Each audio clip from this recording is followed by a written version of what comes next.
Hello, brothers and sisters from the United States. This is my personal letter number 5. Given that you likely know more about the Jedi Order than about your neighbors to the south, let's begin. In 2026, 20% of our population is indigenous, 2% is Afro-Mexican, and the remaining 77% of us do not subscribe to any ethnic or skin melanin-based category. Most of us are mestizo of mixed ancestry, and perhaps about 10% have entirely European roots. It really doesn't matter if you carry more genes from La Malinche or Hernán Cortés, or if your ancestors arrived later from anywhere else. Here, we are all simply Mexicans. We don't haggle over the label Mexican or condition it on melanin levels or region of origin. This is a melting pot, without exclusive categorizations.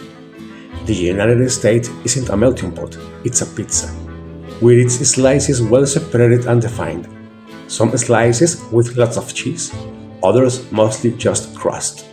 In Mexico, our 23 million indigenous brothers and sisters hold two national identities, two loves, and that's wonderful. They are indigenous and they are Mexican. They love their own culture and they love Mexico. As for the other 100 million Mexicans, a study by Mexico's National Institute of Genomic Medicine found that the average ancestry makeup among mestizo Mexicans is 56% indigenous American, 38% European, and 6% African. And perhaps that's also the proportion of our collective personality: 56% indigenous, 38% European, and 6% African, because we also needed to have incredible music. Mexicans, like many countries in our continent, carry a profound influence from our indigenous nations, so we are not precisely Western. We are heirs to the thoughts and customs of great European and indigenous civilizations. We are built differently. But the best of Mexicans did not come from Europe. The best of Mexicans comes from the depths of this land. When European invaders arrived in Tenochtitlan, they found a majestic city of 200,000 inhabitants where, unlike all European cities of that time, all citizens were well fed and had access to clean water. There were no sick people in the streets.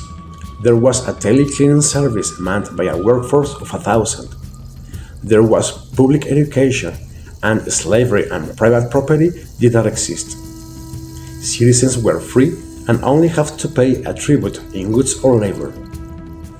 Here, Europeans learned to wash their bodies every day and to clean their teeth with tortilla ash instead of their own urine.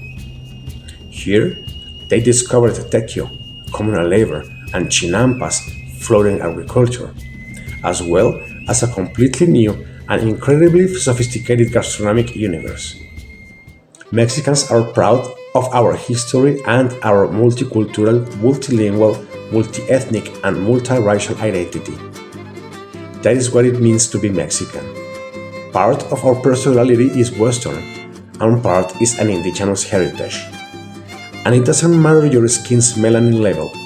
In Mexico, we are all Mexicans, just Mexicans. Our indigenous peoples bequeathed to us our sense of humor.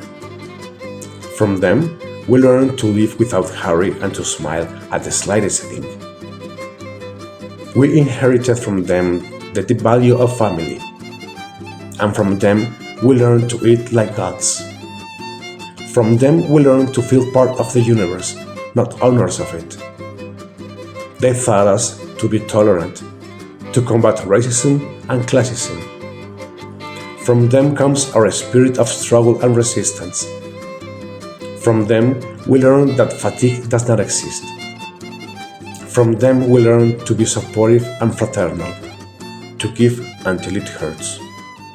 This land and its inhabitants have endured and survived in the last 500 years a bloody Spanish invasion, a 300 years inhumane colony complete with the Inquisition, 2 long civil wars, foreign military interventions by Spain, the United Kingdom, France, and the United States, the theft of half our territory, a war of reform, almost 90 years of corrupt governments, 36 years of corporate capitalism, 44 volcanoes, hurricanes, cyclones, and many earthquakes.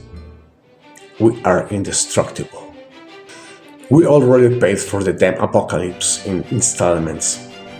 That's why our future is bright and we know it. I am Mexican, and my motherland is Tenochtitlan.